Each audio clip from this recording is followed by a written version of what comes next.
Hello and welcome to another episode of Earth911's Sustainability in Your Ear. We're back with another interview with a fascinating person making a contribution to the environmental movement. And I'm Mitch Ratcliffe, your host. Today, we're going to talk with Jody Potts, who's an Alaskan native Han Gwich'in environmental and indigenous rights advocate, who was also recently named to the Explore Fund Council at outdoor gear maker The North Face. That council guides the company's grant giving. And Jody is working in particular to launch a new program, Native Youth Outdoors, that encourages Indigenous kids to get outside and involved with nature. With Indigenous Peoples Day this month, and with so much controversy swirling around protections of Alaskan wilderness, we're really excited to talk with Jody about the challenges and opportunities for positive change that she sees these days. Having trouble getting this out this morning, folks. And you can learn more about the Arctic, the Han Gwich'in people, and Jody's work at protectthearctic.org. That's one big long word, protectthearctic.org. And if you'd like to check out the North Face Explore Fund Council, go to thenorthface.com, all one word, thenorthface.com. Jody, welcome to the show. How are you today? I'm great. Thank you for having me. Well, it's a pleasure to have you here, and I'm fascinated to talk about the challenges of getting Indigenous kids outside, because it's tragic that they're staying indoors too. Now, you learned to hunt and fish on a subsistence basis in your community. How does that tradition live on? Is it strong and vibrant, or is it at risk because of the kind of indoor-centric digital environment that dominates our lives in the 21st century? I would say, it just kind of depends family to family. I think that, there are a lot of young people that are learning our subsistence way of life and providing for our family and our community. But of course, there are some that are more urban-based families and youth that have moved away from their villages due to, a variety of reasons, economic hardship or what have you, maybe more opportunities for education in the city. I would say some of those young people might not have the same opportunity and access as those in the village have. And so, yeah, I would say, in the village, our culture and way of life around, hunting and fishing is still very strong. And so I take it that some families have challenges getting their kids out, but then that many do successfully encourage their kids to get involved in nature. So in those cases, what does the Han Gwich'in experience offer as lessons for parents everywhere in terms of getting kids to look up from the gaming console and out at the world around them? I would just say, like, how I was raised and how I also did this was, I I grew up in a unique time where, even though I'm an American child of the 80s, I didn't have electricity for the first 5 years of my life. And my parents very much like, um, 100% raised us on the land. So we had like different camps for each season that we went to. And my parents traveled on land by dog team and canoe and boat. And so, we were a part of the land as much as the animals were a part of the land. So we were very much centered around what the land provides us, and we took care of the land in return. Fast forward to me being an adult and having kids. I remember having a conversation with my kids when I was dropping them off at school one day. They said, everyone else in the school has a Nintendo Wii. We're the only ones that don't have a Nintendo Wii. And I said to my kids, I said, yeah, but has every one of your kids climbed mountains? Or your friends, have every one of your friends climbed mountains? Have every one of your friends traveled around the world, snowboard, ski, kayak? Has every one of your friends got their own caribou and gone hunting with their family? And they said, yeah, you're right. That's better anyway. And so I was like, woohoo, a little win right there. And so, I think, I was also a single parent for much of my children's lives. And I didn't even buy a TV for us for years. And so it just wasn't my priority. And so, I think what families, I guess, and what I did is like, well, these are my priorities. My priority is to, have active, healthy kids, learn some skills, create this relationship with the land that I had. And so not having these other distractions, was just really a blessing. And so, you know, in the evenings, my kids were outside playing and, weekends and free times that we had, we're out in kayaks fishing and doing things like that. So, So it sounds like really the keystone of this is that nature is part of the family and family is part of nature is the way to think about for this. us, yeah. Yeah. Well, so And that's very much an indigenous, like, um, perspective or indigenous value. That's, our existence. well, and I think that that indigenous perspective that being in place in nature is something that it's very difficult to translate into a city dweller's experience. How is the work you're doing with the Explore Fund oriented to breaking down the barriers to exploration within those communities or in the parks in those communities or the wilderness nearby? What kinds of investments is the North Face making in order to help encourage them?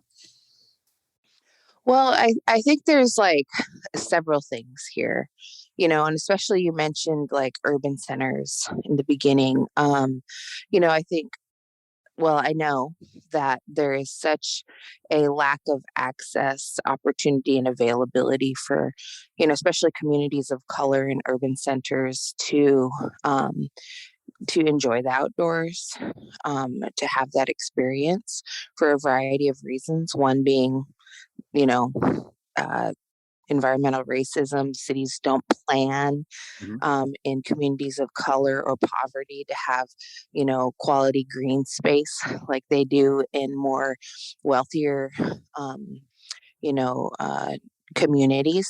And so that's a challenge. Um, I think the other thing is, the North Face. Just is ahead of so many other companies by recognizing this and not only recognizing it, but wanting to, create solutions and put a plan into action. And so that's what this Explore Fund is doing, but I think someplace like out here in Alaska, you know, um, I, the North Face has engaged and done work Mhm. with some of the Native organizations here in Alaska that are protecting public lands, such as the Arctic National Wildlife Refuge. Um, and so that's greatly appreciated because that is sacred land to my people. And we are trying to protect it in order to protect the caribou herd, which give birth in the area that um, that oil companies want to develop for oil. That's really important key partnership is when, companies like the North Face who have athletes that greatly value and appreciate these public lands that are under threat, and they understand the value one as like this pristine public place, public land, that they also enjoy outdoor recreation. But then it's also a place for Indigenous peoples that we hold as sacred and that we value in a different way, but we both value them. They may have different reasons why they're highly valued and why we want to protect them, but we find that common ground and we're able to work to achieve that protection. Now, one of the challenges with encouraging getting out in the wilderness is that, of course, there are a lot of people out in the wilderness. How should we behave, uh, and how can we build programs that will get kids out in particular to understand how to preserve and protect nature, not simply to exploit it? And I would point to the example of national parks now, which are literally traffic jams.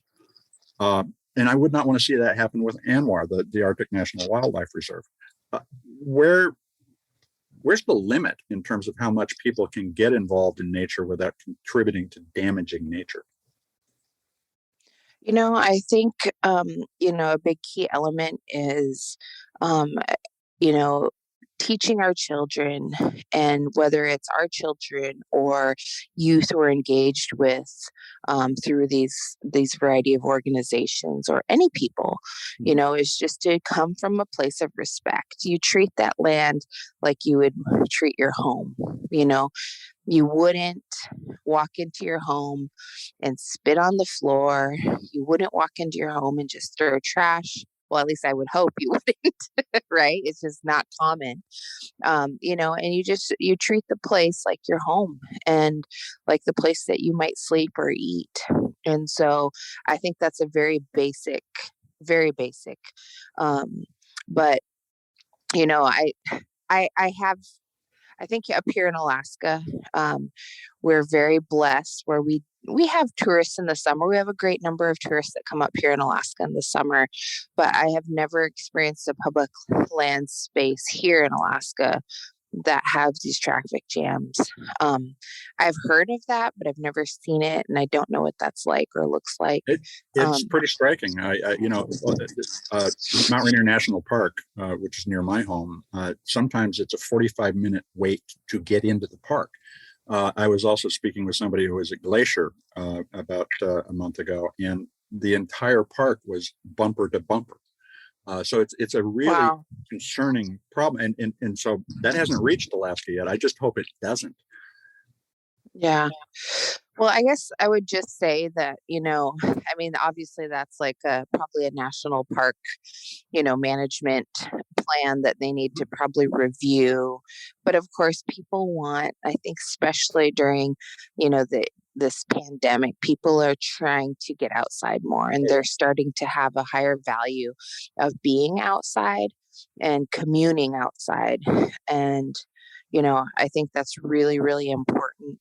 And while they're out there, just hope that they remember to leave no trace, and to respect those places like their own home, and act as if their own grandmother is there with them, and place high value on those places.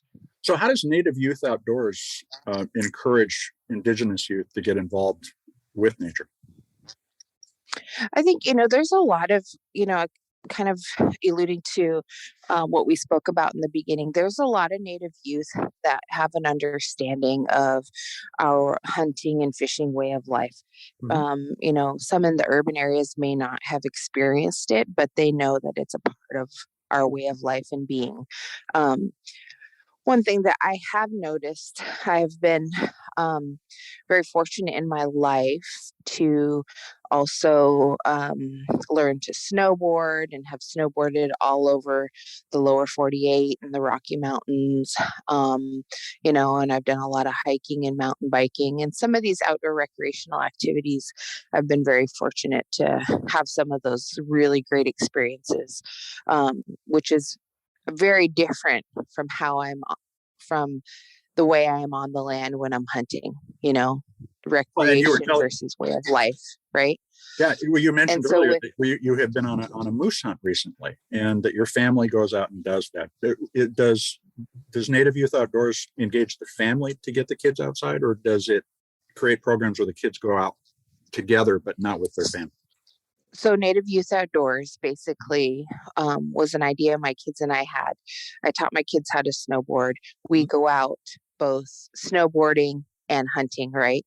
And we notice when we're snowboarding and at resorts or different places, we are the only people of color. We are the only Indigenous people in these spaces. Mhm. And I see how, whether we're snowboarding, how it just improves our quality of life. So my kids and I said, man, let's try to teach more Native kids. Let's try to get more Native kids out here because, while urban kids, in Fairbanks or Anchorage might not have the opportunity and access to go hunting and be on the land. There are outdoor recreation opportunities that they could learn now and have the rest of their life and improve their quality of life.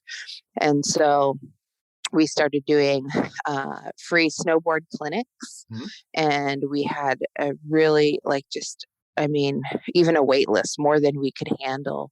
And the idea with it was, like I had said, my kids and I said, we are the only natives out here. Like, what is wrong with that? That's a problem.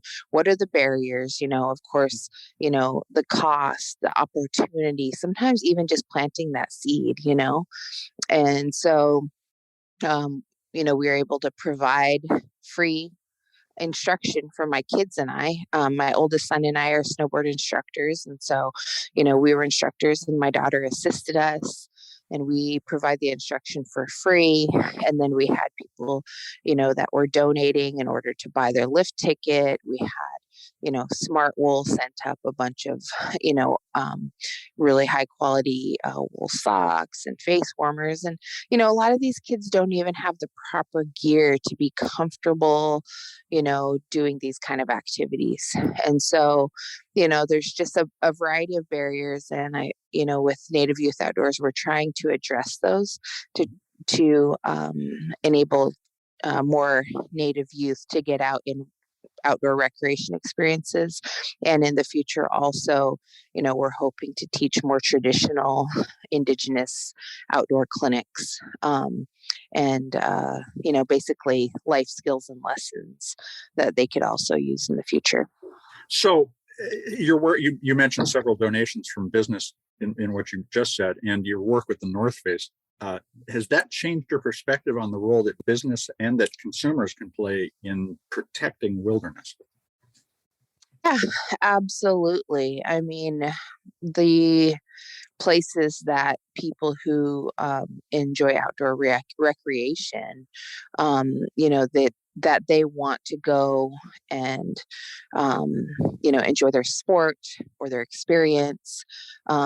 There's so many places, I think, especially under the previous presidential administration, that were under threat, where we were losing lots of public land. I don't even remember the millions of acres that public land was being shrunk by in the previous administration. So, yeah, excuse me, there are a lot of things that people can do in order to protect those public lands. And there's a lot of organizations that they can engage with, that they could join on actions or by sponsoring or funding and supporting. And so, for every outdoor public space, there is a, a nonprofit that is working to also maintain and protect those lands. Now, you mentioned the rollback of some of the Trump era decisions, like they are protecting Anwar again, and the Pebble mine, which was going to potentially pollute one of the biggest salmon runs in the world, has been canceled. Mhm. Do you feel like we've turned a corner, or is this just a pause before we start back down the path of destroying nature? I try to be optimistic and hopeful, Mhm. but I also have to be realistic and understand that, you know, there, especially with, presidential proclamations, those aren't permanent.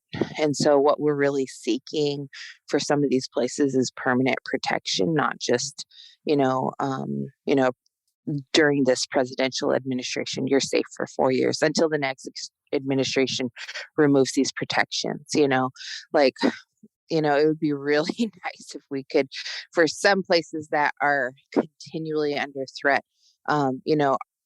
Gwich'in people have been fighting for upwards of 4 generations to protect the Arctic National Wildlife Refuge from oil extraction.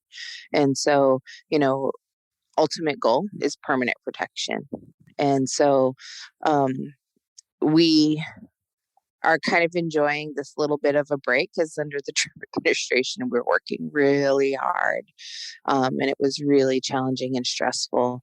But I just hope that, we can get this current administration to do more permanent protections. How can And listeners it's more than just the administration, it's Congress as well. Sure. How would you recommend that our listeners help with those campaigns to protect Alaskan wilderness? And are there organizations or efforts that you think make a bigger difference that they should pay attention to? Well, one, educate yourself on these issues. And so, as you had mentioned before, go to protectourarctic.org and see what you can do.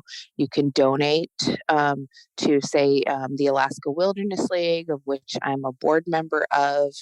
And they do a lot of really hard work to protect public lands in Alaska. But also, write your representatives, whoever your congressional representative or your senator is, write them and make it known, and seek those opportunities to get involved and fight for protection. Now, are there ways for our listeners to get involved in specifically with the Explore Fund projects and help accelerate those? Can they also do contributions that maybe explore or that the North Face matches? Yes, I think that there are ways that the listeners can get involved for sure. I don't know if there's a matching program. I'm sorry to say I don't have the answer to that. However, they will see the organizations that we will be sponsoring and funding in the next month or two. And I just encourage them to really look at the organizations. There's so many that are doing some amazing work with underprivileged, underserved people. And, this is all about equity and inclusion. And, I just really hope that, our listeners today will look at what we're doing and will find value in it, and also want to work with some of the organizations or fund some of them as well.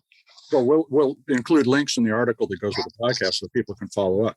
And I want to thank you for your time today. Could I ask, as we close, could you share a piece of advice or a couple of pieces of advice for listeners who want to do something today or this weekend to get engaged constructively with the wilderness? What would you recommend? I would say, if possible, go out on the land somewhere and just listen. Just if you're at a place where you can just sit, close your eyes and listen, and and then just seek in that time, seek an opportunity to do something that would benefit the earth. And that may sound kind of a little new agey or something like that, but I think that really does matter, and that really can help improve our world, because the earth is just under so much threat with climate change, and we need to place more value on protecting earth. It's our only home. So go out, sit, and just listen quietly, and just see how that improves your quality of life, and see if you get any ideas or thoughts on how to help. Well, Jody, I want to thank you for taking time to talk with us today. Yeah, thank you so much for having me. We've been talking with Jody Potts. She's an Alaskan Native Han Gwich'in environmental and indigenous rights advocate. You can check out her work at protectthearctic.org, and as well, the North Face's Explore Fund Council and what they do in terms of funding different programs around the country at thenorthface.com. We'll be back with another innovator interview soon. In the meantime, I hope you're going to take some time today, share these ideas, as well as get out there and do that sitting and reflecting in nature, because just letting the wind move around you with your eyes closed while your ears are open to what's going on can be, not necessarily is, but can be a profound experience. Share these ideas with your friends, neighbors, family, strangers on the street. Let's get everybody thinking about what we can do to make our world a sustainable and prosperous one. This is Earth911 Sustainability in Your Ear. I'm Mitch Ratcliffe. We'll be back soon with another interview. In the meantime, folks, take care of yourself, take care of one another, and let's all take care of this beautiful planet of ours. Have a green day.